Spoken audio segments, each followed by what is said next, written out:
All right, good evening, everyone. We're going to get started here. Got a few announcements.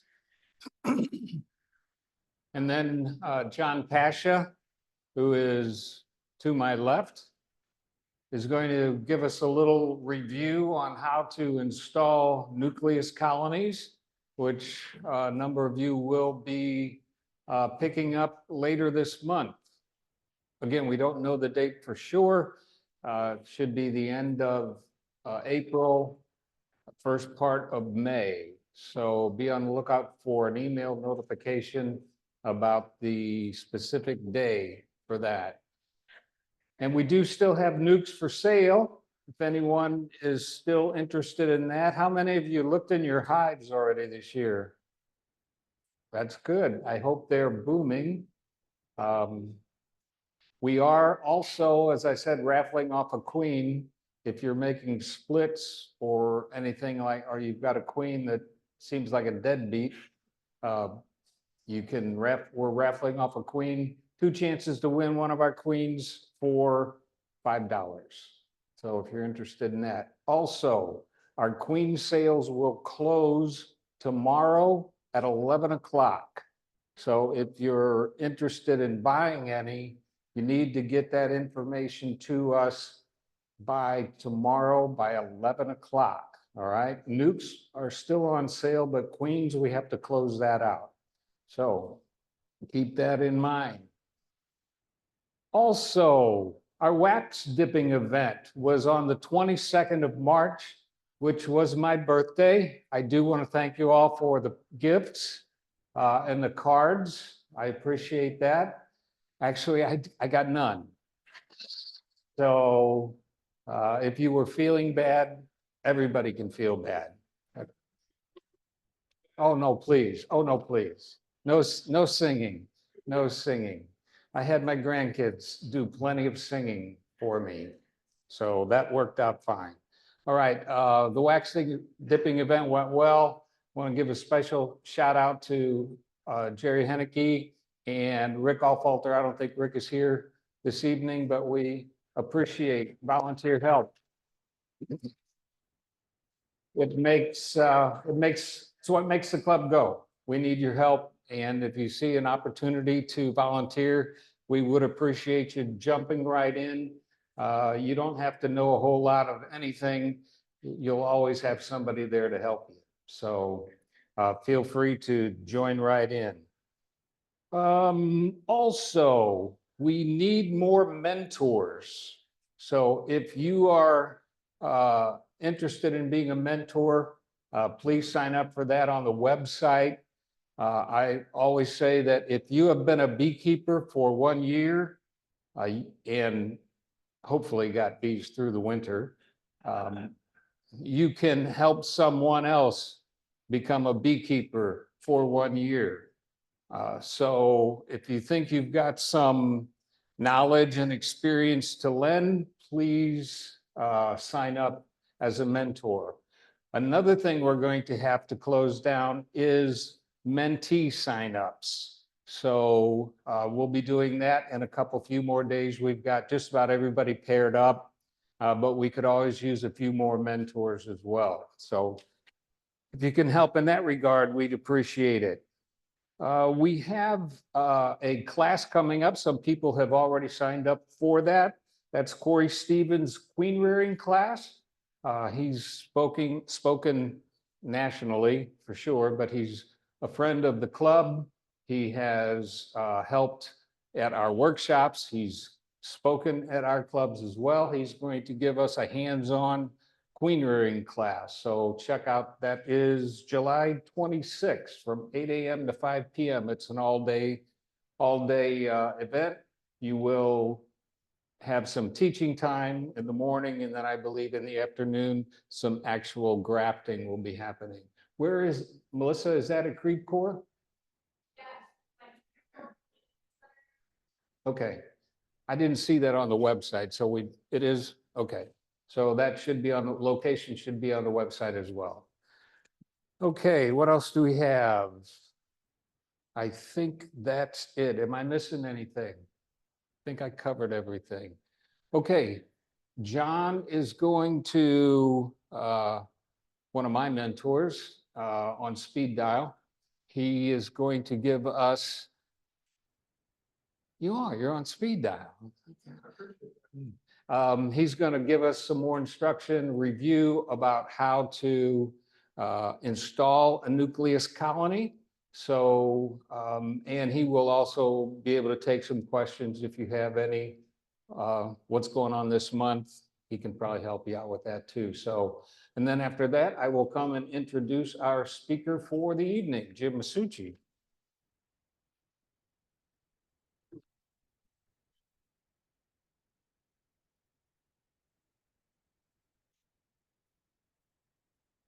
Thank you, Dan. Okay, show of hands, who has ordered nukes from the club or nukes generally and are expecting to get them this spring? Okay, so this is going to be information that you're going to hopefully need and remember. When you go to get your bees, it's going to be a rain or shine event, so it's important that you go and get your bees. There's nothing worse than standing there waiting for people to eventually show up, and the clock is ticking, and there's things that day that the other beekeepers need to do. So when the day comes, hopefully you've got your equipment assembled, you've got your hive stand set up, you've got your bee yard kind of situated, and your vehicle that you arrive in is equipped to accept the bees. So this is a pro nuke. It's a plastic nuke box that the bees will be coming in.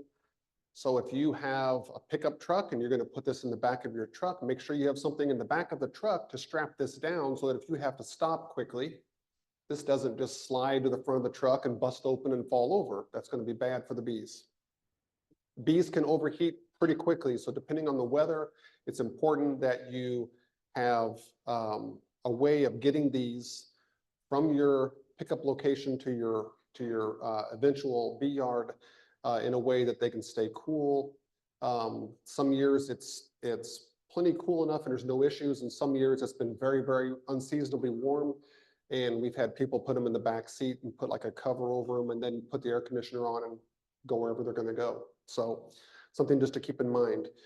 Frames in these nuke boxes are lengthwise, and so whenever I'm transporting bees, whether it be inside of a 10-frame box or in a nuke box, if my car is front to back, I'd like to keep the bees front to back. So if I have to stop real fast, the bees aren't going to do anything. If I turn this sideways, you can hear that the frames are going to wiggle and go back and forth, and you could cause some problems for the bees. So plan on transporting it, if at all possible, the front and back of the hive, in line with the car or the truck. So you'll have picked up the bees, you transport them safely to your bee yard. You're going to have your bee suit or your bee protection. You're going to have your hive stand set up. You're going to have practiced, hopefully, several times lighting your smoker so that you know that it'll be lit and stay lit while you're doing your transfer of the frames from your Pro Nuke into your 10-frame equipment. Pine needles, wood shavings.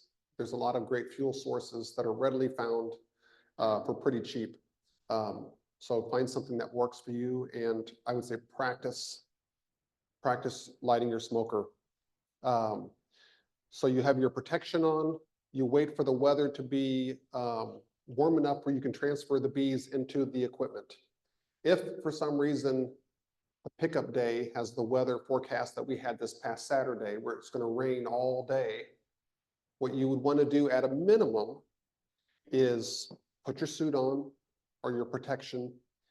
You would have your hive box sitting on the hive stand, and you would take your nuke and you would just set it right on top of or just to the left or the right of.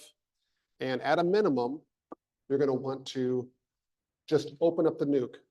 So with your protection on, if I was just going to open the nuke only, I wouldn't bother lighting my smoker. I would just have my suit on. I would walk over to the front, and if you just push this up, this front piece up, it goes from flat to bow as you slide it forward. That allows the bees to come out. And then you can just go back to doing what you were going to do that day and let the bees come and go as they want if the weather works out where they can. If the weather's going to be nice, I would say wait till it's, at least 60, 55 at a minimum before you transfer the bees in. Usually sunny and 60 or higher would be more optimum. You're going to set this right next to your hive. Once again, you'll have your suit on. You'll have your smoker lit. You're going to want nice cool smoke coming out of the smoker. And I would have puffed some smoke across the front of the entrance here. I would lift this, I'd give it 10 or 15 seconds, pop this lid. And when you pop the lid on this Pro Nuke, what you want to get in the habit of anytime you're working with bees, anytime you do an inspection, you don't want to lift and then put back down. Because as soon as you lift, the bees are going to stick their heads in or they're going to move into that spot. And as soon as you lower that back down again, it's going to crush them. So if I go to lift this lid, I continue lifting, or I at least lift it to the point and stop, and I could puff a couple puffs of smoke here, okay? And then I'll continue lifting this lid, and I'll turn this lid over because there's going to be bees underneath here. I'll set this off to the side. I will have already taken my outer cover off and my inner cover. I will have removed, if I've got 5 frames to transfer in here, give yourself a little extra room. Take 6 frames out. And then while you've got all this arranged and you pull your first frame out, you're going to want to start on the outside edge, okay? So you're going to take your hive tool, and most hive tools have a bend or a wide portion, and you'll put that between frames. And if you put it between frames and you just twist, you can see how it's separating the frames, okay? But when you've got frames real close to the edge, sometimes you need to put it between the box and the frame and push it away so that you can then pull it. So it depends how jammed up your box is. But in this situation, you shouldn't have any issues. So you're going just twist, and then with your hands, making sure that if you have a lot of bee activity and there's no open space for you to grab a nice puff of smoke or two, will get the bees to run off the top of the frames and back down. Then you try to grab with your 2 fingers on either side, and you want to be able to look and not move your hands a whole bunch, move and look both sides. And so this outer frame will be mostly probably honey, pollen, something like that, food stores, more often than not. But you'd want to treat every frame like the queen could be on it, because there's a good chance that she might be on one of these 5 and you don't know where she's at. So you always want to treat every frame like the queen is on it. So you look to see all the things you studied, all the things you've read about, understanding what larvae look like, what capped brood, what capped drone brood looks like, what honey looks like, being able to tell the difference between honey and brood. These are the things you should probably refresh yourself with before you go in and do your inspection. So I look, I don't see the queen, everything looks, I don't see any problems. Then I would walk over and then transfer this frame in. And this is kind of it's an awkward thing to do unless you get used to doing this. I usually keep my eye on one side. I know this frame fits in this box, so I don't have to be looking over here and then looking over here to make sure that it's going to fit. I just keep my eye on one side. So as the light is kind of blinding, but if I look and I'm just watching the one corner, making sure that it fits well, I just kind of gently set it in. And then right where the 2 frames meet, where the sidebar is the thickest right here, I try to make sure there's no bees walking on that part. If I set this noisy hive tool down.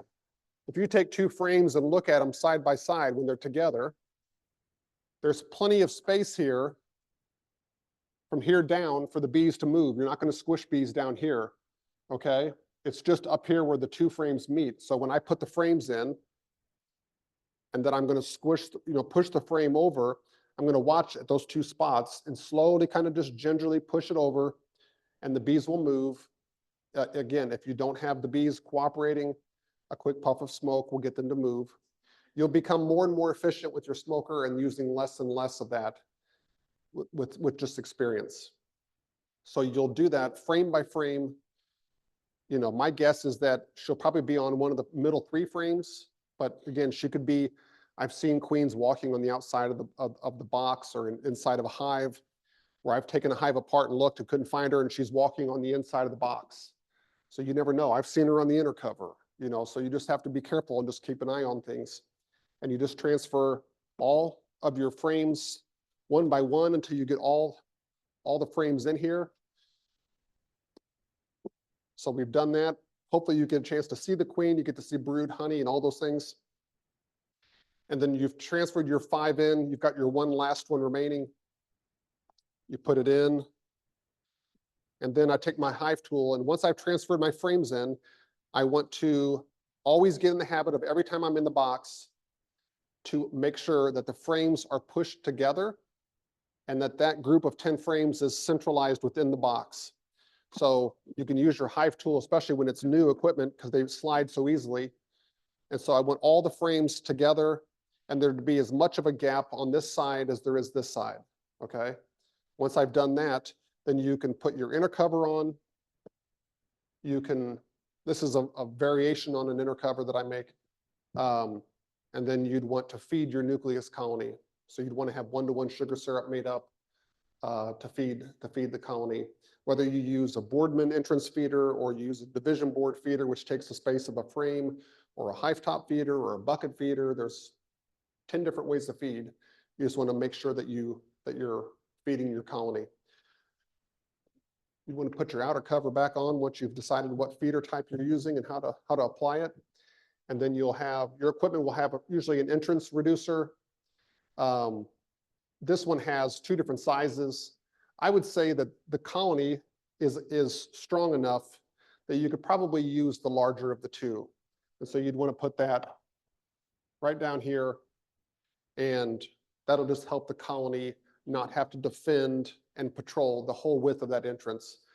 Being a 5-frame nuke, they don't really need that whole wide entrance. That smaller, or the larger entrance here is more than suitable for them.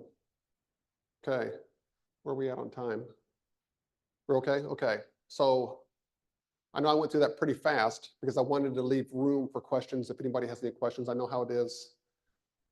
And I'll say, once you'll be anxious about doing it, and then once it's done, you'll be like, that was easy. So, yes, sir. Why is it important to leave full amount of space on the outside of the frames? So at this point, it isn't critical. But the reason that's a good habit to get into is because the bees, once that comb is drawn out, meaning the bees have built that foundation into comb, they need to be able to patrol on both sides of that. Hive beetles are going to be in here, and so the bees generally do a relatively good job of forcing those hive beetles to the perimeter of the nest, okay? That'll be up on the inner cover. When I go in and do an inspection on a mature colony, and I've always got my hive tool in my hand. That's another skill you should learn to do. Always keep your hive tool in your hand. If I'm pulling a lid or I'm moving boxes or I'm doing anything, I've always got my hive tool in my hand. The moment I set it down, I'm going to forget where I put it. So always keep it in your hand because you're going to need it. When you pull the outer cover off, there's going to be hive beetles here. And so always have it ready. So as soon as I pop the lid, if I see 1 or 2, I just smash them. I give them the hive tool test. And if you go to do an inspection when the colony has drawn this all out, if this frame has comb and you put it in the box and you jam it to the outside edge, or you don't maintain that, the bees can't get up in here now. And so the hive beetles can go back there and hide and reproduce and lay eggs, and the bees can't do anything about it because they can't get up there to patrol it. And I see that every time I go to help a beekeeper, 90% of the time, I'll take the top of the lid off and I'll say, you've been docked 10 points. Look here. Look here, your frame spacing is inconsistent. You want to make sure that you always give them room to patrol this, and so that there's no reason that the hive beetles can hide and become. And even if it's not the hive beetles, they will then start gluing that comb to the side of the box, because you broke the first commandment of beekeeping, and that's always to maintain bee space. So when you don't do that, they will either bind it together with propolis, and then you got to pop the frame apart, and it's just a good habit to get into always doing that. You're welcome. You had some drawn cone from another box. You recommend putting that with those as a separate layer? Well, if you have drawn comb, I would say, and the disclaimer is always, if the comb has come from a colony that has not died from some kind of a disease or illness, and you know that the comb is good and not going to jeopardize this new colony, then I would fill the remaining frames here, the other 9 or 10 frames, with that drawn comb, and then give them time to start working laterally before I add a second box. Because if you add a second box, generally, especially if they add, they're going to prefer to have drawn comb, and so they're going to want to move up into that. But I want them to move laterally before I give them the space to go back up to the second story. But yes, you'll notice a substantial increase in their developmental time by giving them drawn comb, for sure. Yes, ma'am.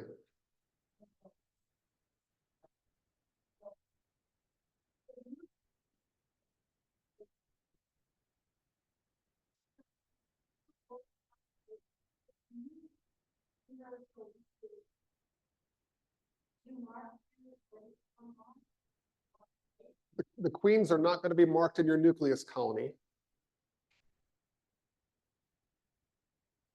You don't have to. A lot of beekeepers like to have marked queens. A lot of beekeepers don't. I love marked queens.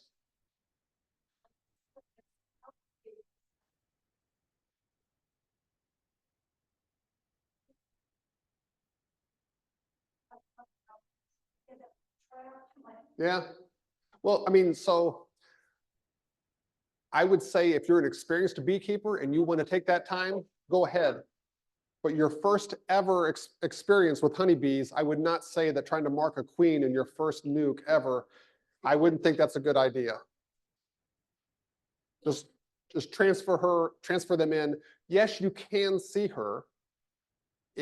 I mean, I've had some hives where it's really difficult to find a queen. I've had hives where she's in the process of literally laying an egg when I was looking at the frame, and so half of her body is gone.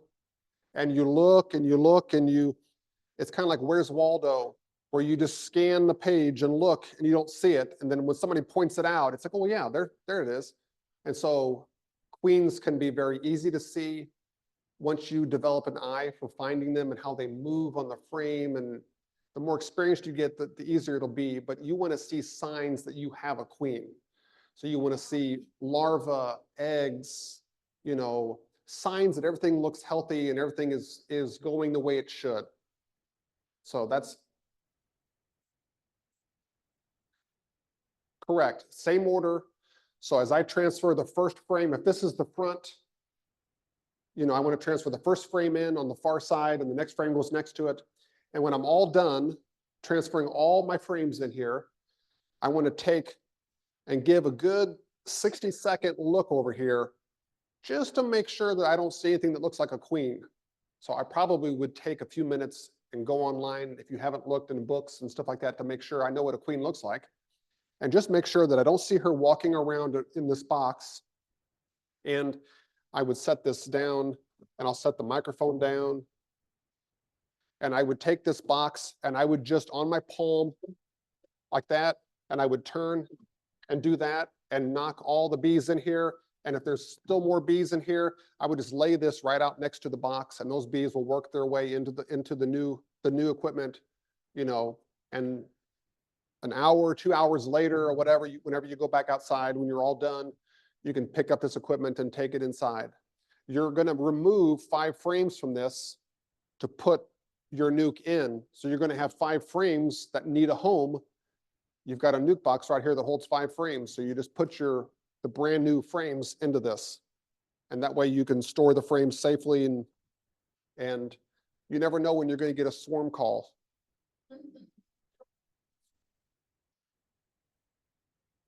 I mean, if there was some propolis or anything I saw, comb, you never know what you're going to see in these. But yeah, if there was something I felt needed to be scraped off, you can. But I would just transfer those frames back in here and just be ready You know, all the other beekeepers who are not new, you know, if you're interested in catching swarms, you know, swarm seasons is upon us. Nick and I went on our first swarm call, was it last Sunday? So, you know, swarms will be happening. I usually carry in my truck, just a 2-second thing here, a 5-gallon bucket with an attachment that you can hook either a painter's pole to. This holds the poles that you use for floating concrete. And I can add on 4 or 5 of these and get 30 feet up in the air if I need to. You catch one swarm with that and you've made your money back. So it's one of those things where it's a nice tool to have if you ever get a swarm call, you know, and somebody says they're, you know, they're as high as the clock. Well, if you don't have a ladder, but you got a pole with a bucket, you can get right underneath them and bump them into the bucket and you can catch a swarm that way.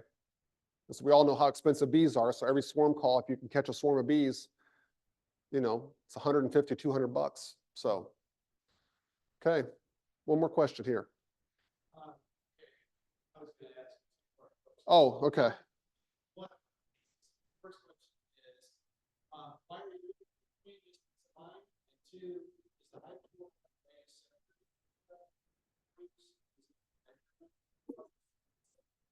So this is a mini hive tool. It's the only one I could find real fast to come over here. Normally I've got a full-size hive tool. I prefer the J hook hive tool.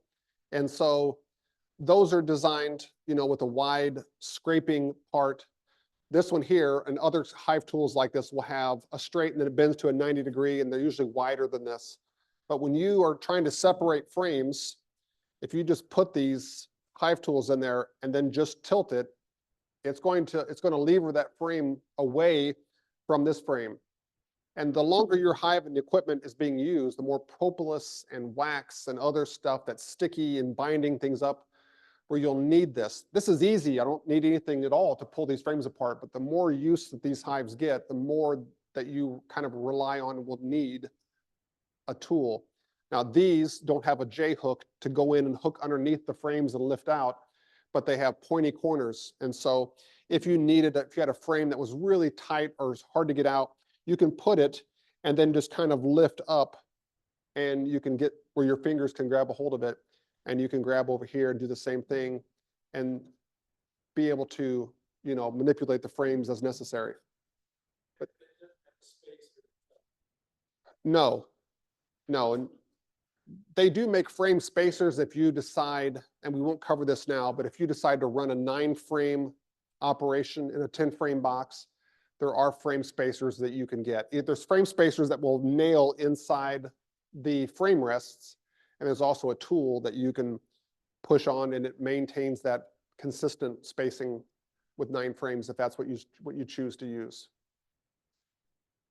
All right, we got one more as long as it's quick. Go ahead.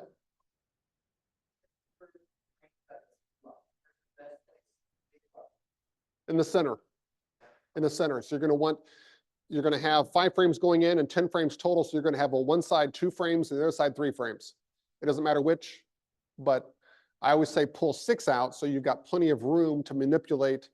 And then when you're done, put all the frames back, push them together, centralize that within the box, and then put your feeders on and congratulate yourself on an install successfully. So, okay, you're welcome.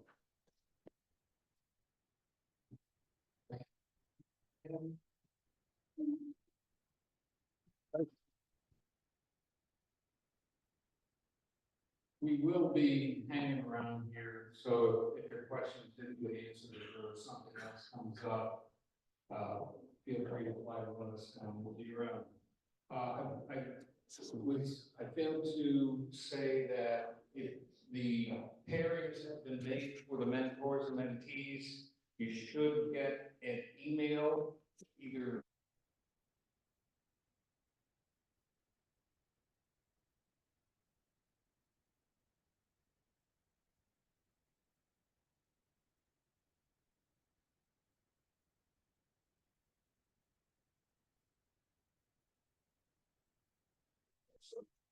stuff on that table on the side there, that little counter, some nails and I think a high. So, feel free to correct me. And Tom also has some smoke there. And I'm being paid no attention to the man on my left. Okay, our speaker for tonight, Jim Masucci. He is a friend of the club, a member of the club. He's a local beekeeper. He's a scientist. He's a honeybee researcher. He's a contributor to Bee Culture magazine. He's spoken at our club before, our club meetings before. He's spoken at our workshop. There's really no need to introduce him, but I just did. Tonight he's going to be talking about managing your hives for honey production. Jim.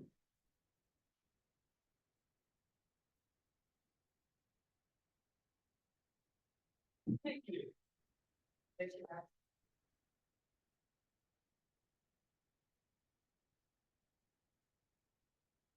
Does it work here? No, I gotta, all right. Yep, okay. So yeah, so you've heard me talk about mites. You heard me talk about nukes. Now you're gonna hear me talk about managing for honey. I don't have a whole lot more to tell you after this. So I hope it goes well. My goal today is just to get you thinking. All right, so I manage about 200 production hives and 50, 60 nukes throughout the year, and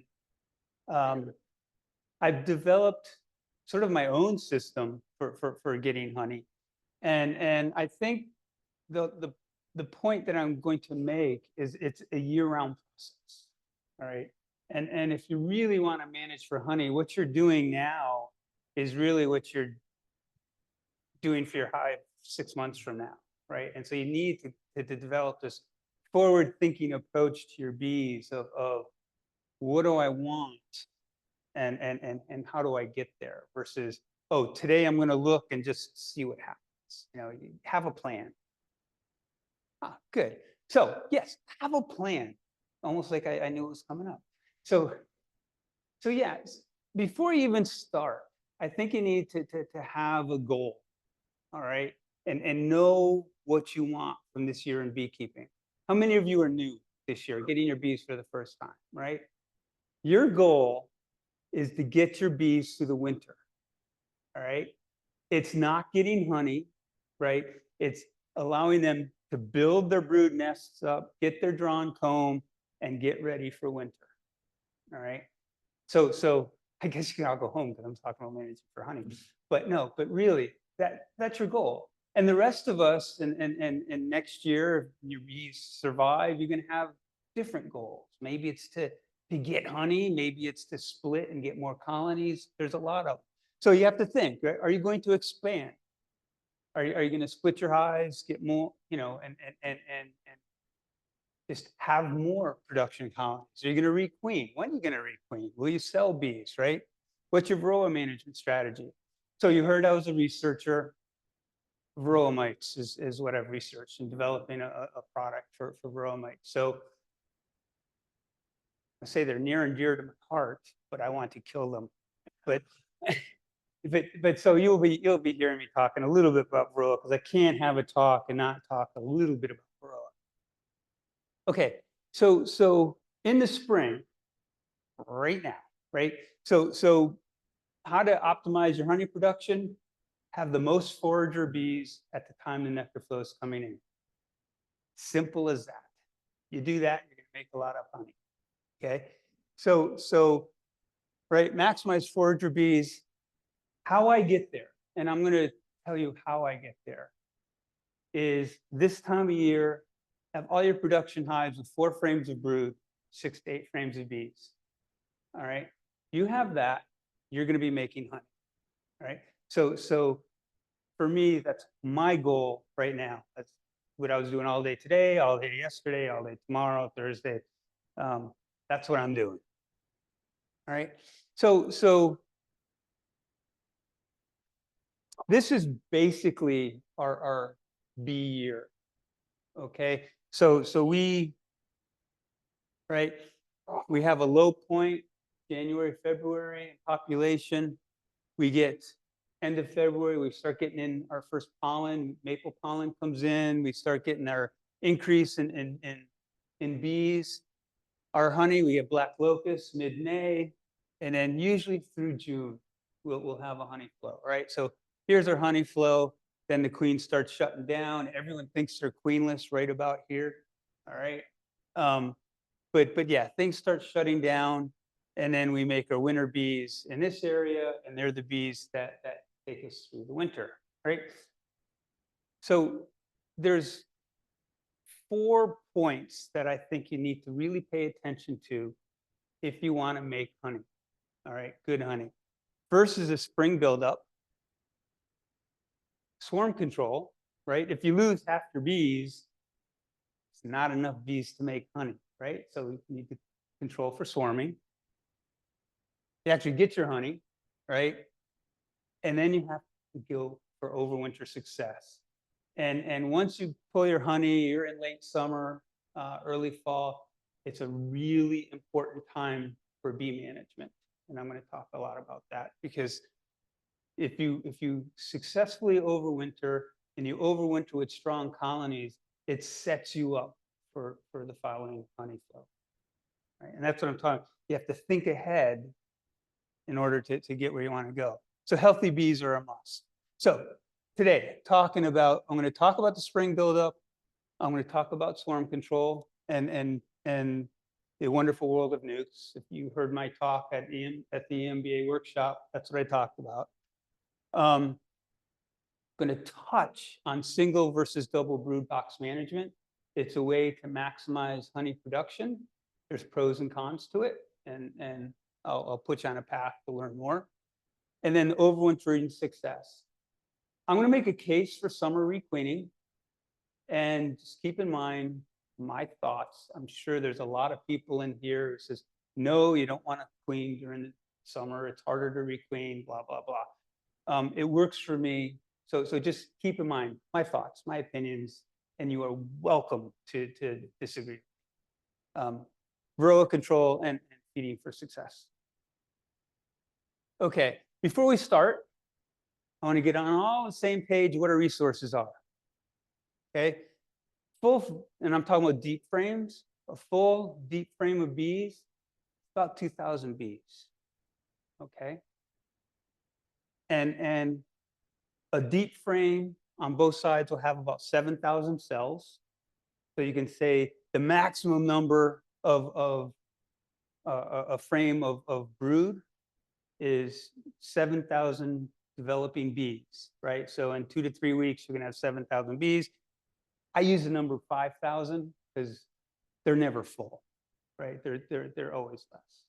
So you can, when you're thinking about your resources, think about that. The lifespan of a summer bee is about 6 weeks. Foragers are in the last half of that life cycle, right? They're basically for the first 3 weeks of their life in the hive doing all of their in-hive duties. And then they become foragers somewhere around 3 weeks and forage till they die. Okay. And there's an implication to what I just said, right? 3 to 6 week old bees are your forager bees. So the bees that are actually collecting your honey were born long before the honey flow started. And so this is just kind of to highlight that, right? So your black locust honey, mid-May, right? Those were born in April, all right? And you can say, the eggs laid now, right? So if you want to make black locust honey, these are the bees now that are important for that nectar flow. And similar, our main flow, right, is month of June, right? It's really the month of May that's critical to catch that honey flow. Okay, so in the spring buildup, we have our first pollen, right, mid to late February. The impact, increased brood, the bee lifespan decreases, right? You have these winter bees that can live 4 to 6 months. Once they start rearing brood, start doing some foraging, they kind of turn back into summer bees and they start dying off. All right. And there's an increased demand for food. So your management, this is all over. You either did this or you didn't. You want to make sure they don't starve. That's your big concern and for the spring buildup is they don't starve. So I usually feed a couple gallons of syrup early March, mid-March. You then have the spring transition, and I'm going to talk about this in more detail. This is where the winter bees are dying and the new brood is taking over. It's that transition point is a critical time for your bees, because if a disaster happens, like let's say 0-degree weather and you don't have enough bees to cover the brood and you have a big brood kill, all of a sudden you don't have the new bees taking over the population and the old bees dying, your hive could be in trouble, right? So again, what's going on with the spring transition? You have winter bees dying. This is also my most depressing time of the year because the bees are never as big as I would want them to be, nor, they're at their smallest population. And they can grow very quickly from that. But you look and says, oh my gosh, where'd all my bees go? It's that transition period and that brood starts taking over.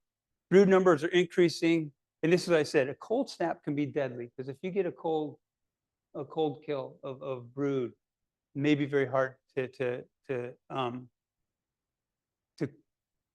recover from that. Sorry. So the management here, I'm going to say is sit on your hands. Okay. You're going to want to rescue the smaller hives. You're going to want to pull from good hives, give resources to the bad hives. Not yet. Don't do it yet at this point in time. Let nature take its course. And I'll tell you why, but I think if you're pulling from a really good hive, if you let that hive go, you could make 1-2 colonies from that hive and actually do better than trying to rescue a crappy hive early on. Okay, so my recommendation is don't do anything. And then, again, mid-March, you have too much space often, right? You got a small colony. They don't need a double deep. Take one off. Bigger hives, you can switch. You need to put the brood on the bottom, empty frames up top. 4 to 6 frames of bees at this time of year are common, and a single deep is sufficient, right? And they do better managing smaller spaces. Okay, I want to talk about the spring transition. I'm a science nerd, okay? This graph excites me. You guys look at this graph and say, that doesn't make any sense at all to me, all right? So let me explain it. Alan Lloyd, or Lloyd Harris, I'm sorry, up in Manitoba, did for his master's degree, he marked bees, 24-hour-old bees, and he would put them back in a hive, and then he would measure how long they lived. Okay, and he did this for an entire year.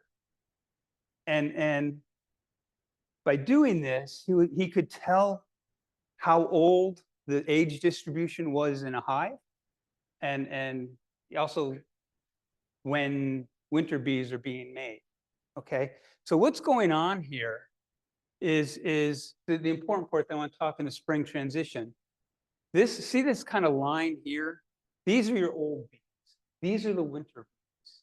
All right, and it's showing the age distribution in the hive. And you can see in the spring, all of a sudden these bees are dying, right? There's no death here because these are all winter bees, and the population remains constant until we start getting pollen coming in, right? And they start dying off. And these up here, from the blue, green to gray, are your new bees that are taking over.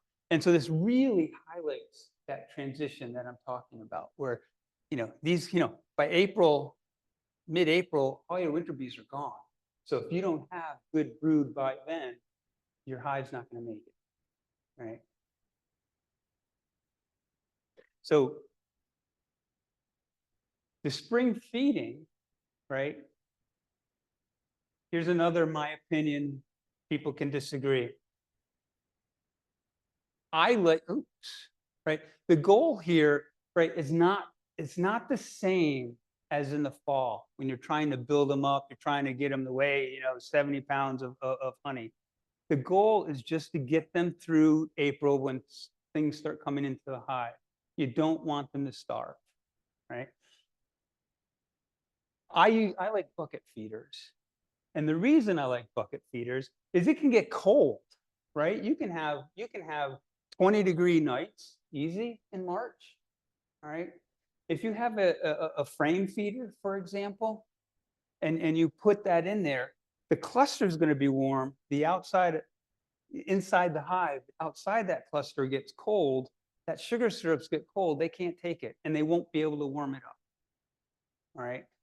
With a bucket feeder, the heat's coming up constantly, so they can get it. And I know this. Well, I know it works because I do it.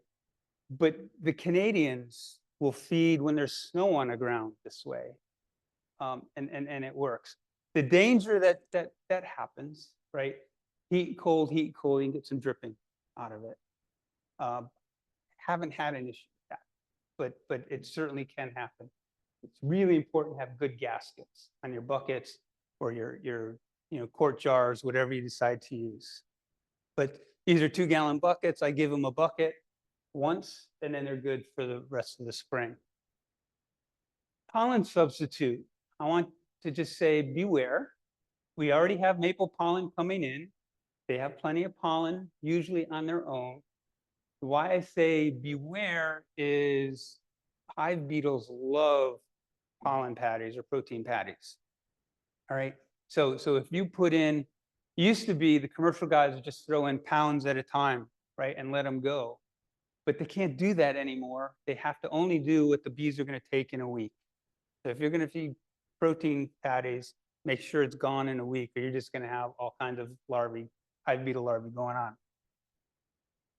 To induce my nukes to brood up faster, and my nukes are inside, so they're not susceptible to the cold chill. So I do something different than most people. But I do feed pollen substitute to my nukes, but I do it dry, right? They come in and take it as pollen. And here's just a couple of ways you can do it. So if you really want to give them some extra protein, you can do it as a powder in some kind of a open area that doesn't get rained on, is all you're really looking for. Okay, the mid-March assessment. I usually go through and I will grade my hives. I usually don't say poor, good, great. I just mark how many frames of bees, how many frames of brood, right? 6-2, right? 3-2, whatever it is. It gives me an idea of where I stand. And so, typically you're going to have some poor, less than 3 frames of bees, less than 2 frames of brood. All right. Most of them are going to be 4 to 6 frames of bees, 2 to 3 frames of brood. This is a little bigger than that. All right. And then you're going to have some strong ones, some absolutely boomers that you wish all your hives looked like, right? These are greater than 6 frames of bees, greater than 3 frames of brood, right? These are ahead of schedule. These you want to keep in a double deep box. They are available to help, all right? And so you're going to want to say, let me take some brood here and stick it here. And I'm telling you, beware. Number one, are they this size because they're sick? And all you're doing is propagating a sick hive, right? One way to determine if you really have the resources and you want to help, I still say wait a couple weeks and then let things grow. Make sure it's a good queen, all right? Evaluate the queen. And this is how you evaluate the queen. All right. These are pictures from the Bee Informed Partnership. They're no longer going, but it's on the web page. And this is what we use to grade our hives in the field trials that we perform. All right. It's a five-point grading scale from 1 to 5. 5 being absolutely outstanding, best brood pattern you could ever wish for, and 1 being, oh my gosh, this hive is going to die. All right. The trick is, though, so you can say this is just a great pattern, right? This is a 5. But when you're talking about a little hive, you certainly don't expect a full frame of brood. That's never going to happen because they don't have the bees to support it. What you're looking at is this little patch of brood that they do have. All right. If it's 95% full, then it's a good queen, potentially worth rescuing. All right. This is a 3. You can see about 75% full, 70% full. It's okay. It's an acceptable queen. All right, it's an acceptable queen, but is it really worth putting all your effort into saving? Decision for you, right? When I have 200 hives, losing a hive isn't a big deal. If you've got 2 hives, losing that hive is a much bigger deal, right? So you have to make your own decision. Something like this, don't do it. It's not worth it. You'd be much better off letting this guy die and splitting your good hive, have all the resources, and making a new. Okay. So this, for this time of year, is the key for me. All right. So equalize your hives to 4 frames of brood, 6 to 8 frames of bees now. Okay. And so I want to how I got this number. Remember, 2,000 bees, right? This is about 9 frames of bees. So that's about 18,000 bees. So if we had a double deep this big, right, that's 36,000 bees, and we had this in May, good chance of swarming, right? And we know swarming's bad for honey production. So this is a model. I played with it a little bit from Lloyd. So Lloyd Harris's model is from up in Manitoba. I played with it based on my observations and tweaked it a little bit. So this shows if you make up on April 15th a nuke or a split with 3 frames of brood, 4 frames of brood, 5 frames of brood, or 6 frames of brood, what you expect early May, mid-May, and beginning of June. So since we want the most foragers on June 1st, right, you say, well, why not go 6 frames and get, 50,000 bees, right? And why am I telling you to do 4 frames of bees? Well, the reason is swarming, okay? So I, hopefully I convinced you 36,000 bees during swarming season is dangerous, okay? And so in this case, by the end of May, we're at 30,000 bees. Beginning of June, we're at 40,000 bees. And so that's my sweet spot. That's what I'm going for.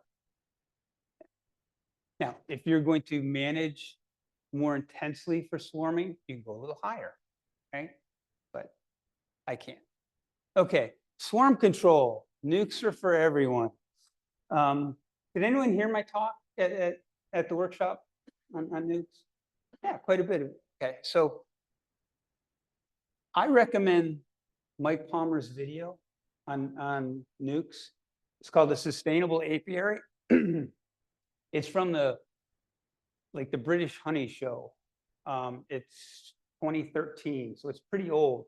But I drank his Kool-Aid a long time ago, and I really like the video.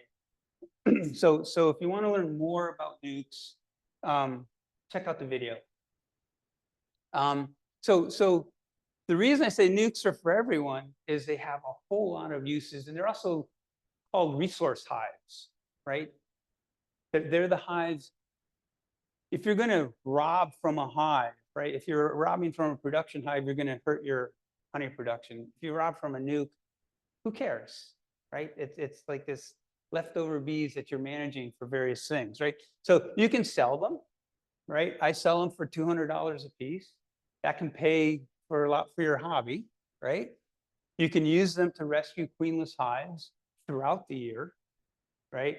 You don't have to give me a call, say, Jim, you have any mated queens I can buy, right? I say, no, you got one. You can use them to draw comb. You new beekeepers are going to learn really fast how valuable drawn comb is, right? When you're putting in foundation, it takes a lot of resources for the bees to draw that out. So if you let your nukes draw out comb, that your production hives use all your drawn comb already, you're going to get a lot more honey, right? Certainly replenish winter deadouts, and you can supplement production hives. So there, think about very carefully of, in your swarm control, don't be afraid to split. Keep your production hive the way you want it, right? And it's the leftovers you use for nukes and things. And if you don't want to even deal with it, give me a call. I'll split your hive. All right. I will take your bees for free. How's that? All right. So we've got to, through the swarm control, all right, we've got our maximum number of bees. How do we maximize honey? All right. So there's two ways of doing this. There's your single brood box management and your double brood box management. The double brood box management is the more conventional. All right, I think it's easier. The single brood box management, however, you are stealing more honey from the hives. Okay, so you actually can get more. Two hives that produce the same amount of honey, one in a single brood box, one in a double brood box, you will get more honey from the single brood box. So these two are set up as single brood box. You can see the queen excluders here, and you've got the supers on top. So this queen's down here. It's the only place you'll find brood. The double brood box, right? These two, the queen has access to both of these brood boxes, queen excluder, and then you've got honey supers on top, right? So basically, that's it. You can do your choice, right? I told you can get more honey from a single brood box management style. They're easier to find, to evaluate because everything's in the single box. The problem with single brood box management is you are basically taking all the honey that hive produced. So as soon as the honey flows over and you pull off your honey supers, you need to start feeding. You need to manage that hive because there's nothing coming in and they have no stores because you took them all. All right. The fact that you took them all means you got more honey, but now you need to do better management. There's more to it.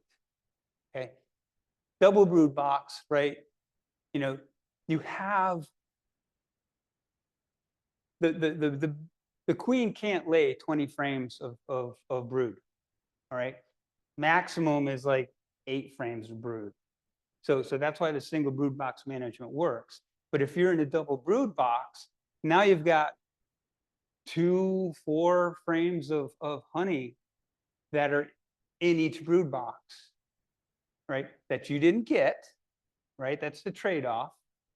But as you're going into the summer with the dearth coming, they've got resources to carry them through. All right. And it's more at your leisure to keep them going, right? They have time before they use up those stores. So this is basically how you do single brood box management.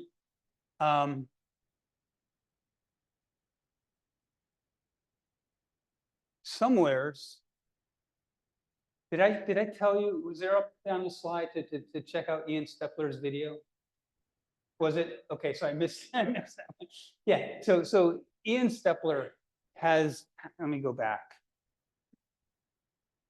Yeah, right there. He's got a wonderful video, Single Hive Management Explained, okay, by Ian Stepler, right there. He goes through the entire year. So he's a commercial guy up in Canada. He goes through the entire year, tells you what he does and why he does it. And it's all single brood box management. All right. So if you're really interested in single brood box management, watch that video. Don't listen to me. So basically, for the spring buildup, you still need to be in a double brood box. All right. Swarming is an issue. If you kept them in a single in the spring, they would swarm. All right.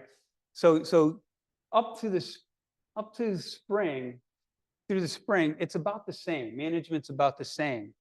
But the difference is when you're going to put on your super, shake the queen down here, put the queen excluder there, and then just super as normal. But that brood box, the one brood box, becomes now a super. In 3 weeks, all the brood's gone, right? It's all emerged. And it just gets backfilled with honey. So now you have this filled with honey, this filled with honey. So does that make sense? Okay. Now I told you can choose. I let the bees choose. All right.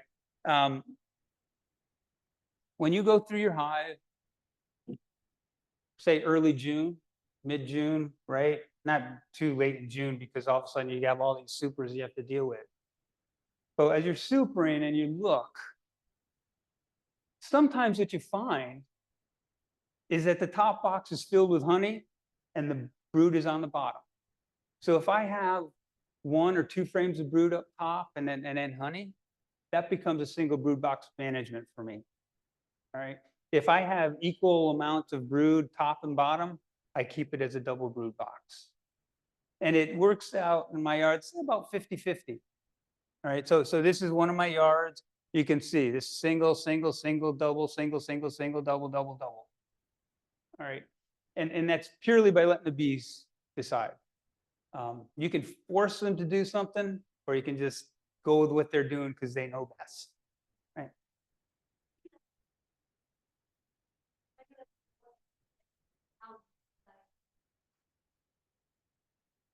Yeah. So when you look at your hive, what you find is some hives will have brood both top and bottom box. Some hives will have most of their brood in the bottom box.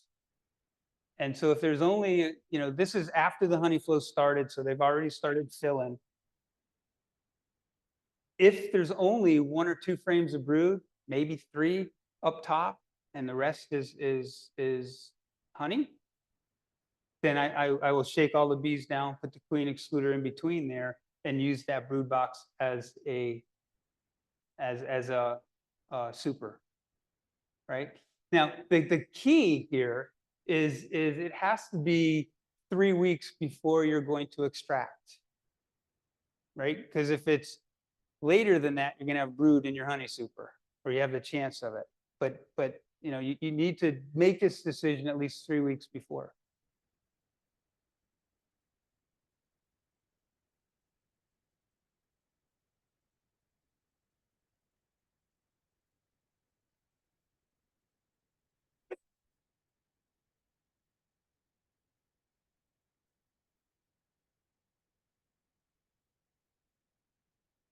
Okay, did you guys all hear that question?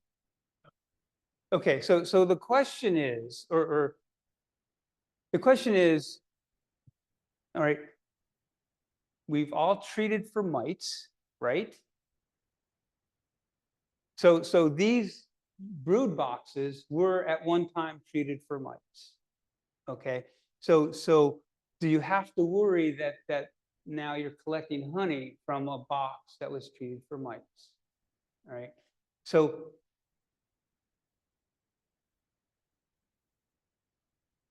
I don't treat with anything I worry about in the spring. So it's been almost a year, 10 months since he's been treated, so I don't worry about it. However, if you do, keep it as a double brood box. There's nothing that says that you have to do single brood box management. And it's a very real point, right? And so if that's on your mind, don't do it. Be aware of risks and rewards and everything. Right? Okay, pulling supers.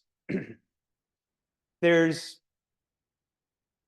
3 ways basically of doing it.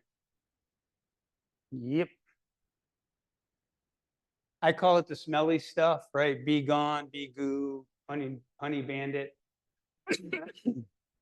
You take a board, you spray this stuff on it, put it on top of the super.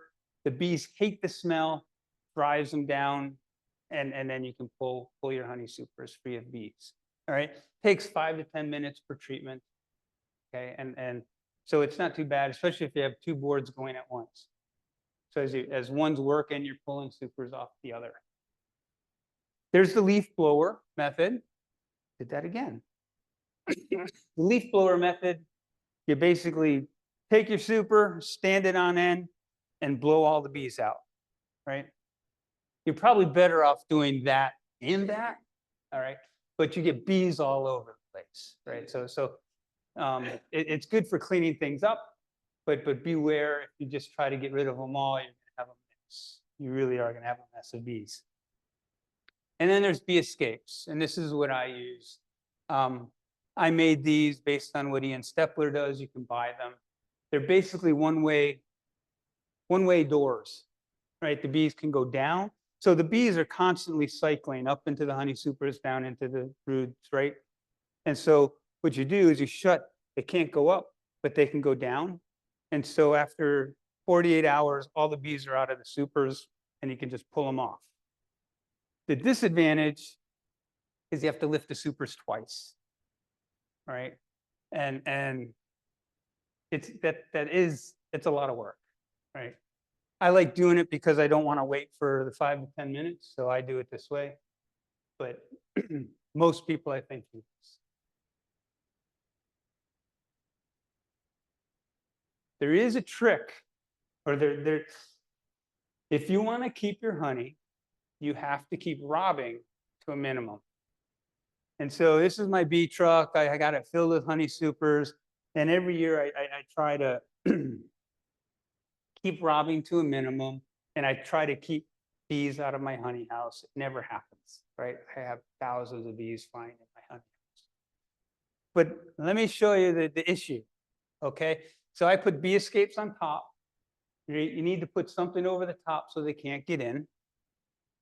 And then I put in a slatted pallet on the bottom. How stupid is that? So the bees just go underneath and come up and grab, right? So make sure you have a solid bottom, all right? Any gaps between boxes, they will find.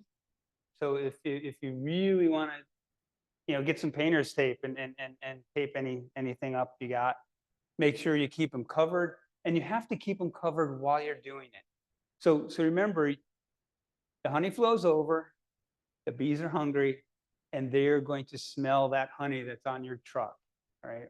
Or wherever you're putting it on your cart, and they're going to go after it, and you're going to have a boatload of bees. So you have to keep them covered on top, right? Keep them covered on the bottom, keep that to a minimum, and make sure your cover, you can see that slid over. When I strapped it down, slid over, yet another entrance, and they will find everyone. Okay, extracting and bottling, I'm not going to talk about. I'm happy to talk to anyone who wants to talk about bottling and extraction. I'm going to say, if you do any appreciable amount of honey, I'm going to recommend you do not extract through a filter. All right, they have your 5-gallon buckets and you got the filters that go on top. I spend more time cleaning filters out than I do extracting. They get clogged with wax and stuff. I highly recommend settling tank. All right, and that's what this is. So I extract into this bale. I've got a honey pump, and then I go into a big 50-gallon settling tank. All the wax goes to the top, and so overnight I can come back and I can pour them into 5-gallon buckets, and it's as clean as you could possibly get, and I don't have to worry about cleaning out filters. And I can't tell you how many times, you know, you're doing it, you look over and it's all over the floor because the filter was clogged, and just this gets rid of all of it. So that's all I want to say. Okay, post-extraction bee management. This to me is important. So I've talked about Lloyd Harris twice now. I'm going to talk to him one more time. I met him when I attended the Manitoba Beekeepers Association. And I never heard of the guy. And I happened to sit next to him at dinner, right? And we were talking, and it took a while. All right. It wasn't the day that we spoke, but within about a month of when we spoke, it just changed the way I thought about bees and managing bees. And so the key point is, right, you've got 50, 60,000 bees here. They're all going to be dead by October. Okay. And once the honey's gone, you still have 30,000 bees. All these bees are going to be dead by Halloween, Thanksgiving. All right. I'm not going to say they're worthless bees, but all they're doing is taking up resources. What you need to do is make it so that you've got a cluster of about 20,000 bees born at this point here. All right. So you need enough bees to get these bees to make it through the winter. So winter bees, they can live 4 to 6 months. So I told you about Lloyd Harris's experiment. I had a high school student come to me several years ago and said, you know, I want to do a bee project. And I said, I got one for you. I said, I want to know. So in Manitoba, I think the winter bees start appearing September 21st or something like that. Okay. I said, I want to know when winter bees were made in St. Louis. And so we started in July painting bees, right? We had 3 colonies going, 100 bees per week per colony, painted different color per week. And then we would go, you know, a week later, and she would point how many pink ones she saw, how many green ones she saw, how many blue ones she saw, right? Well, bees die fast. All right. We say 6 weeks. They don't all make it 6 weeks, I'm telling you. So they die, and they die, and they die until September 15th. And it was like a light switch. And they all lived. And they lived until we couldn't go in because it got too cold to go into the hives. Those were your winter bees.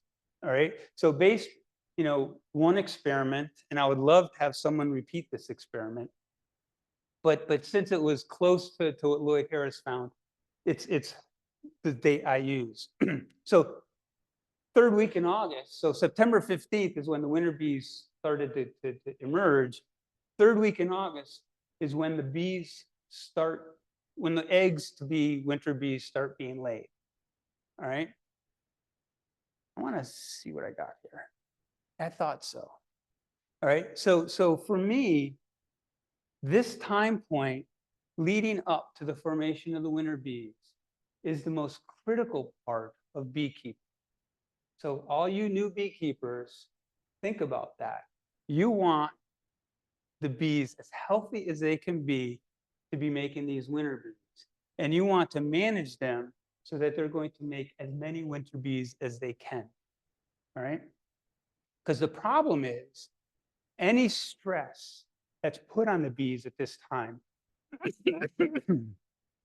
will reduce the lifespan of the winter bee. And if you reduce the lifespan, that means your clusters are going to be smaller here.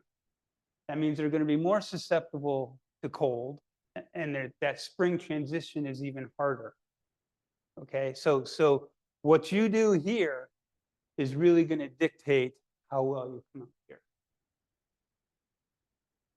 So remember I told you, mites, treat for varroa mites, all right? And I would say don't wait till September to treat for varroa mites. Treat as soon as your honey supers come off, because you want the mites to be low and you want no viruses in there for when the winter bees are being made. If you start treating in September, you've missed half the process, right? So this is just some data, first bit of data that I ever got. It was my aha moment. Showed just how deadly varroa can be. These are on commercial hives. There was a 22-week study started in like April, May, ended September, October. All right, we treated with Apivar in the spring once, had 73% hive survival.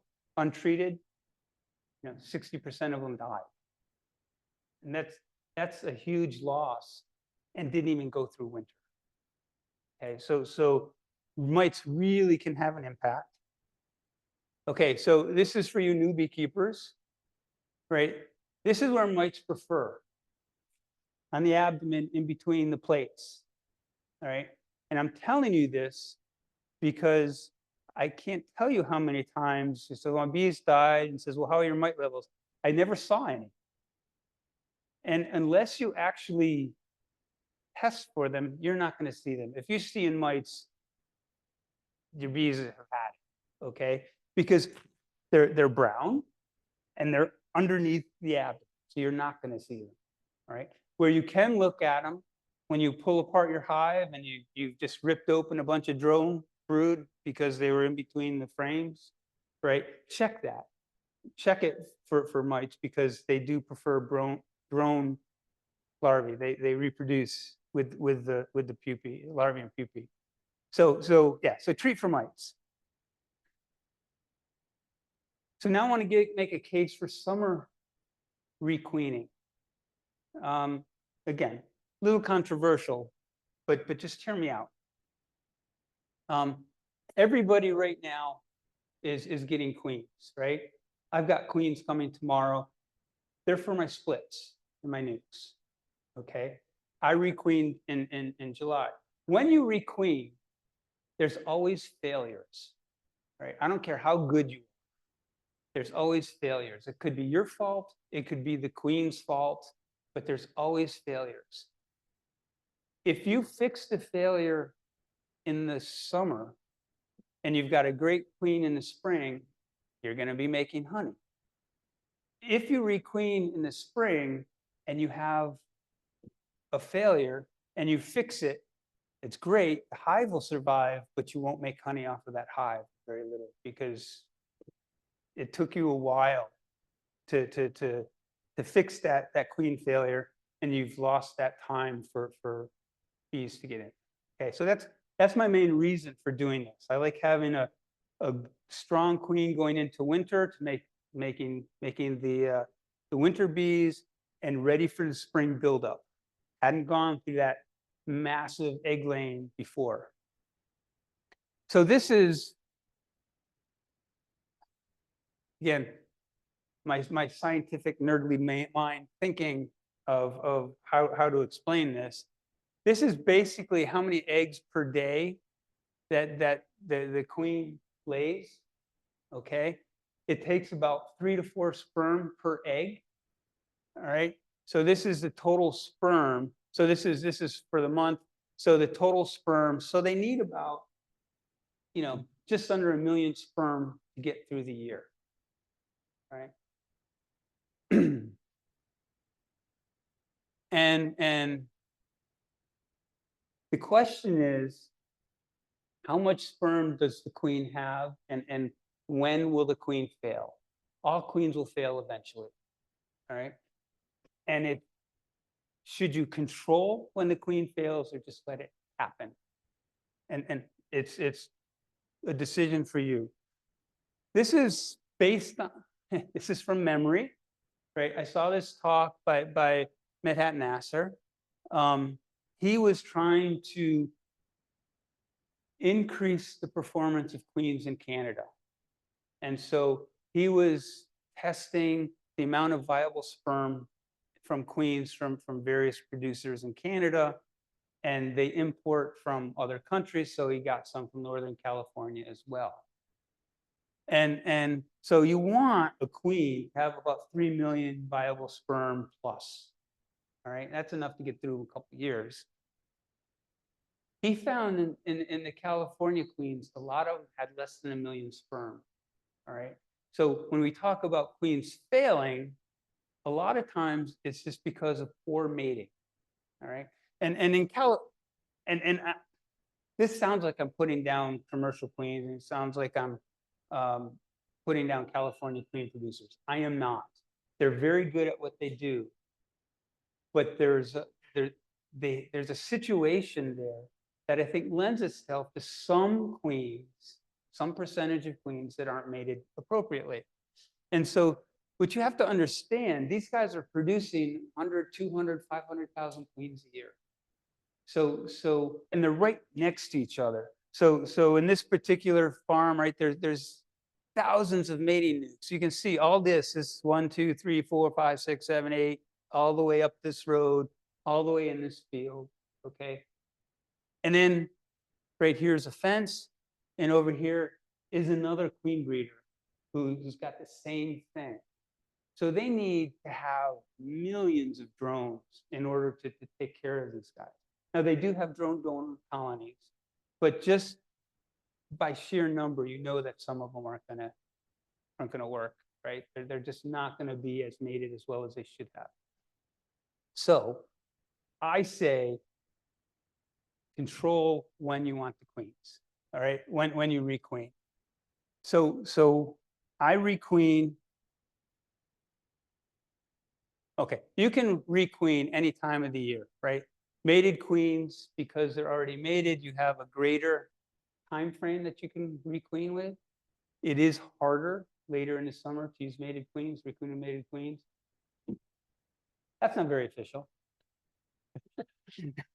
I just got the 10-minute mark. So queen cells, I love to graft. So if you guys are into beekeeping and you like manipulating bees, try grafting. It's so much fun. It takes logistics, it takes bees, but it's so much fun. And after the queen, you know, after you collect honeys, that's when I'm grafting and putting queen cells in all of the hives. And you can do walkaway splits, right? So we talked about making these nukes, right, in the spring. You don't have to put a queen in if you don't have one. Make sure they have young brood, let them make their own. All right. It takes time, but it's something that you can do. All right. So all this is saying is there's not a huge difference from a spring queen versus a summer queen in the amount of sperm that's being done out of that 1 million sperm. All right. So I requeen in July. Yes. Yeah. And I use queen cells. So it's also a lot cheaper doing that way. And as I said, the biggest reason is when you do it in the fall or in the spring, any failures is going to hurt production. All right. Now, when you do it in July, you have multiple opportunities to fix it. All right. So you know, you can remove the queen here, check for new queen July. You have one more shot here. I usually have 80 to 90% success. All right. And there's always some that fail to requeen. That's why I have the nukes that I talked about. Then I just throw the nuke into that box, and that's now requeened successfully. All right. So they're all linked. All my talks are linked. So last, feeding with a purpose. Got one more quick story. How much time? 8 minutes, 7, 5 minutes. Okay, so again, it's a Canadian story. A lot of the commercial guys use foreign labor. All right, a lot of commercial guys in the U.S. use foreign labor as well. And there's in Canada, all the foreign workers have to go home like October 1st. All right. So what a lot of the guys were doing, and I think they learned this was a bad idea, and I'll tell you why. They were getting ready for winter for the month of September before all the guys had to go back home. All right. So in September, they were feeding boatloads of sugar and then wrapping them up and going home. Anyone want to tell me what they did? Right. They shut the queen down as they were making the winter bees. And that is the big danger that you guys are going to have from feeding in the late summer and fall. And I just want you to be cognizant of that. Right? So if you're single brood box management, you need to feed to get them through the dirt, right? Because you stole every bit drop of honey that they have. In August and September, you're feeding enough to encourage egg laying. All right. You're not trying to fill them up yet, because as long as that queen is laying, she's making bees that are going to go into that winter cluster. Late September, October, that's when you want to load them up, 50 to 70 pounds of honey. All right. You just don't want to do it early September, because this is where the winter bees are made. Now remember, okay, this is the graph of the queen laying, right? It's dropping. So the amount of brood being laid here is a lot less than the amount of brood being laid here. Okay, so you can slowly increase the amount of sugar syrup that you're giving them, but feed with a purpose. And remember, getting them through the summer, you want to encourage brood laying, and then once you got your winter cluster, then you want to fill them up for the winter. My last bit is okay. Using a feeder minimizes robbing. I talked about the bucket feeders. I don't use them in the summer because there's too much leakage, and I think it encourages robbing. I use frame feeders here. In fact, what I do is I take out 2 frames of bees and make nukes with them. Right? When I put that in, or you can use something like this. But I think you want to have your feeder enclosed in the hive to reduce robbing. Yeah, so I just talked about, I don't have time to talk about that, sorry. I'm happy to talk with you about it, right? But it's just a cool thing that you can do I like manipulating bees. So people will tell you, if you properly prepare for winter, you do not have to have sugar on your hives over winter. And that's true. But to me, it's a cheap insurance policy. And nearly all my bees go through sugar that I give them. And I guess maybe that means I'm not feeding them enough, but it works. I use dry sugar. I don't know anyone else uses dry sugar. Dry sugar works, regardless of what you may read.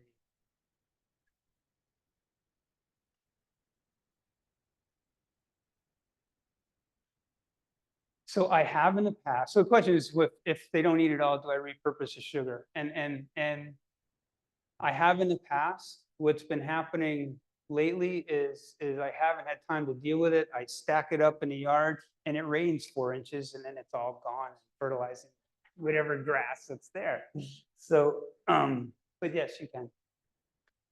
Unless there's dysentery, don't do it. I had 2 hives die of dysentery this year, and don't reuse that. But so basically, you can see the bees coming up into the dry sugar. Fondant, it's the same story with fondant or packed sugar or whatever you want to do. What I do is I have about 1.5 inch spacer here. I put in 1/2 inch hardware cloth, a chicken wire, a little spacer underneath that. I put in some newsprint. Newspaper works great, but I don't have that much newspaper, so I buy it off of Amazon. I put it in, put 5 to 7 pounds of sugar on and leave it there. I used to do it directly on the frames. I highly recommend you don't do that, because what this screen allows me to do is take the sugar off and look at the bees. If it's directly on the frames and they don't eat it all, you have no way of looking in the hive. Right? So this is a quick summary. I think I'm out of time. So what I'll do is just say, are there any questions? Okay, I confused you all.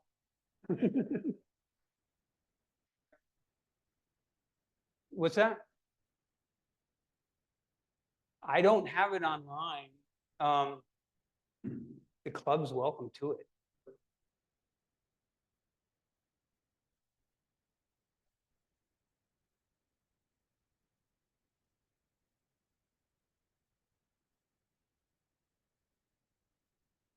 So we've all seen bee poop, right? Now think of like diarrhea bee poop, right? It's yellowish, a little bit brownish. The way I noticed it, so this was a typical symptom of Nosema apis, right? And you'd see it all along the entrance. Sometimes you see it on the side of the hive, right, where the bees just did it. I had two hives die this year with dysentery. I also saw it all over the sugar on top. Okay, and one was I think a fairly bad case because I could see it on the frames, right? And so now I'm thinking glacial acetic acid for that hive to kind of kill it, if it is a Nosema.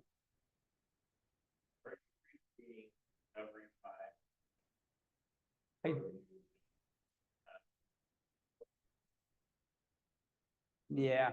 So the question is, do I requeen every hive every year, or do I assess the queen and requeen as needed? I do every hive every year. And the reason is I don't know when the queen's going to fail. So if that queen goes through the spring, gets through the winter, and fails in August, I'm screwed, right? And so I wanna have fresh queens. There's nothing wrong. I mean, there are queens that can last 2-3 years, no problem. And there's nothing wrong with letting the bees decide, right? Often they'll supersede a failing queen. It's just, if you want to maximize your honey production, right? So this is managing for honey, right? You want to control that, right? Yeah, exactly.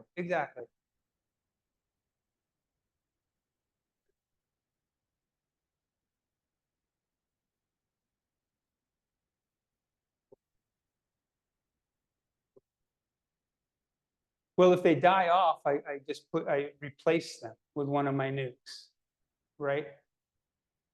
So I am evaluating my hives this week for my queens coming in for splits. I have marked a couple hives for requeening, right? So again, I'm looking at the brood pattern, and it's a spotty pattern, and so, you know, nothing's black or white in beekeeping, right? You make decisions on a daily basis, and so yes, I will requeen some of them this spring that the pattern just isn't what I want. What do you do with your nukes over the winter? So nukes can be overwintered outside just fine. And Tom Sosman overwinters his nukes outside all the time. I built an 8x16 shed that is in the style of a European bee house, and it holds 80 nukes, and each has their own entrance to it. And I keep that heated to about 45, 50 degrees all winter long. And so that allows me actually to get smaller colonies through the winter. So different than most, sorry.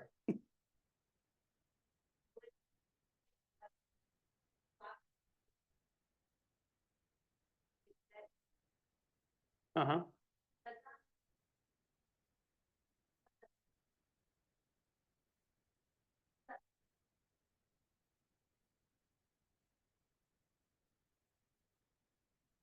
Personally, I put them back into doubles. All right, because I don't want to store all the boxes.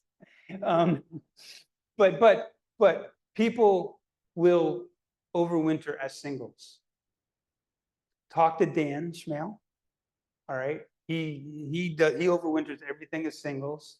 What he does in November, he actually puts them back in doubles, and then on a good day in November, he shakes all the bees in the single box, put all the food in that box. So he has 10 frames of food and all the bees in a single box, and then overwinters that way. No, no. Each has just a single queen. The difference is the queen is in the single brood box management, the queen is confined to a single box. In a double brood, it's where you put the queen excluder, right? So then the queen is confined to a double.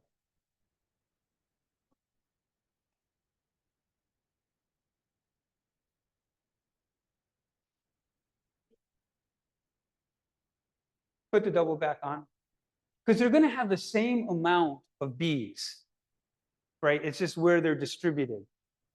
So then if you put in a double D, they'll fill the double D. So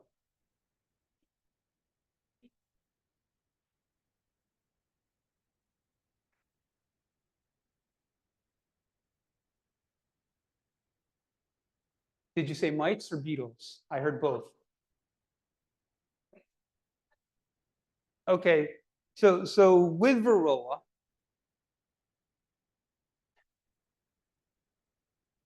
you realize this could be a whole nother talk. But okay, so there's considered an economic threshold for varroa above which you're going to do damage to your hive. All right, and I think it increases with the time of year. In the spring, any mites are bad because they're going to just reproduce and go haywire. In the fall, I mean, it's considered 3 mites per 100 bees. All right, I would say 1 mite per 100 bees in the spring. Okay, and the problem is, I don't trust any of you doing mite counts, and that's not a diss. Okay, I know we had an SOP for doing mite counts, and we had a handshaker, and I inherited this when they dropped the bee project, but you know it does this.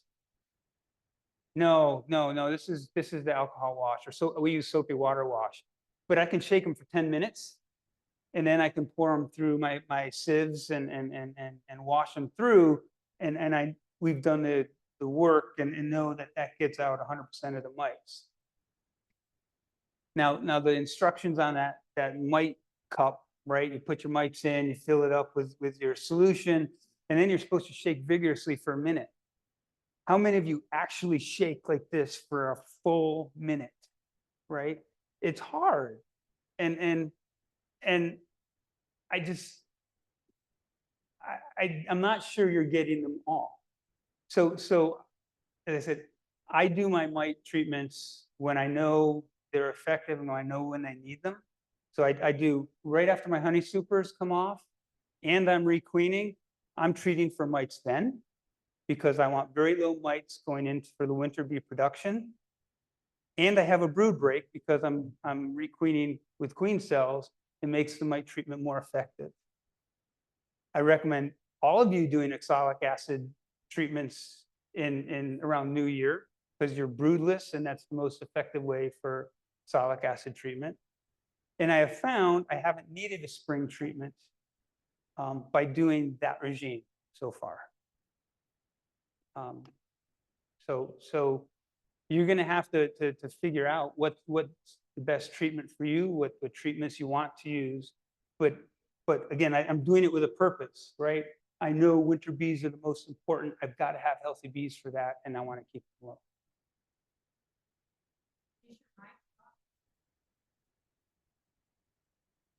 No, but I think you guys have that too.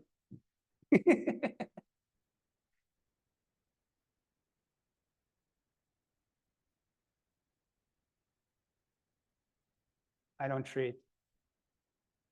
No. So my story on small hive beetle is we were setting up an experiment with I think 5 nukes. It was a forager collection experiment, and they were in the net house. We put them there in in the afternoon, went back there in the morning and set up the experiment, and there were hundreds of hive beetles on the outside of the net trying to get in. And that just showed me whatever trap you're using, it's like a Japanese beetle trap.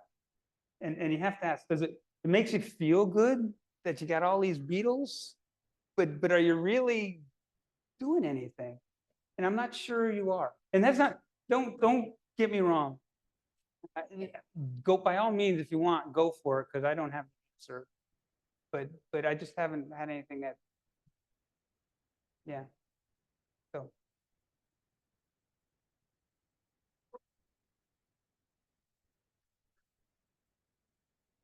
I use Apivar. So the reason I use Apivar, Apiguard, which is thymol and formic acid, have temperature restrictions. And we're talking July and August, which are the hottest months for us. So Apivar doesn't have that temperature restriction. So, I think Jim said when he started that after tonight, he's talked about everything. I don't think that's true. Right, Jim, we appreciate it. thank you.